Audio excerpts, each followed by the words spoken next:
السلام علیکم ورحمۃ اللہ وبرکاتہ۔ کیا بنا انڈر گارمنٹس کے نماز پڑھنا درست نہیں ہے؟ یہ مسئلہ بار بار پوچھا جاتا ہے۔ کئی بار واٹس ایپ پر بھی یہ مسئلہ پوچھا گیا، کئی احباب نے فون کر کے بھی یہ مسئلہ مجھ سے پوچھا ہے۔ بار بار لوگ پوچھتے ہیں کہ اگر کوئی شخص مرد یا عورت اگر انڈر گارمنٹس نہ پہنے ہو تو کیا اس کے لیے نماز پڑھنا جائز نہیں ہوگا؟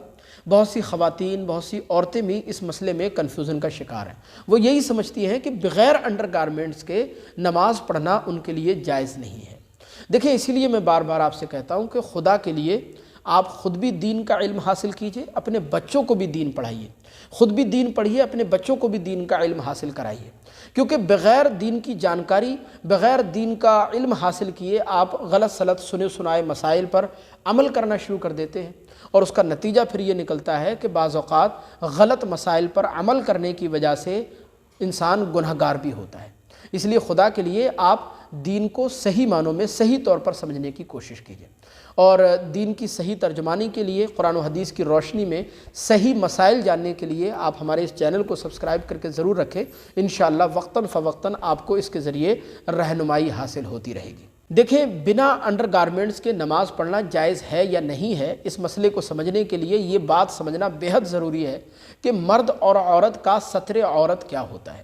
تو مرد کا ستر عورت ہوتا ہے ناف سے لے کر گھٹنوں کے نیچے تک کا بدن، یعنی اتنا بدن چھپانا مرد کے لیے ضروری ہے۔ اتنا بدن کھولنا یہ سخت ناجائز و حرام ہے، مرد کے لیے یہ ستر عورت ہے، لہذا اس کا چھپانا ضروری ہے۔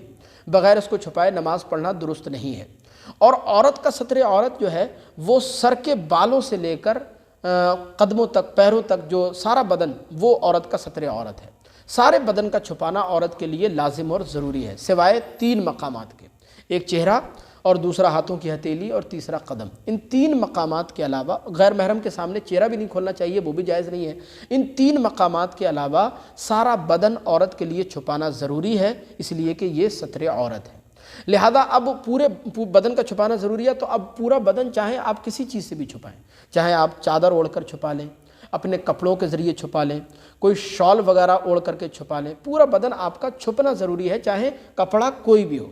لہذا یہ جو بات کہی جاتی ہے کہ بنا انڈر گارمنٹس کے نماز درست نہیں ہوتی ہے، یہ ایک بے اصل اور بے بنیاد بات ہے۔ وہ بدن آپ نے چاہے کسی چیز سے بھی چھپا رکھا ہو، چادر کے ذریعے چھپا رکھا ہو، یا اپنے کپڑوں کے ذریعے، شال وغیرہ کے ذریعے، یا کسی چیز سے بھی چھپا رکھا ہو، تو آپ کا نماز پڑھنا بلا شبہ جائز ہے۔ انڈر گارمنٹس آپ پہنے ہو یا نہ پہنے ہو کوئی مسئلہ نہیں ہے۔ یہ تو ایک بے اصل اور بے بنیاد بات ہے کہ بنا انڈر گارمنٹس کے نماز پڑھنا جائز نہیں ہے۔ لہذا مجھے امید ہے یہ مسئلہ آپ سمجھ گئے ہوں گے۔ آپ اس کلپ کو آگے ضرور شیئر کیجیے گا تاکہ دوسرے لوگ بھی اس مسئلے کو اچھی طرح سمجھ سکیں۔ السلام علیکم ورحمۃ اللہ۔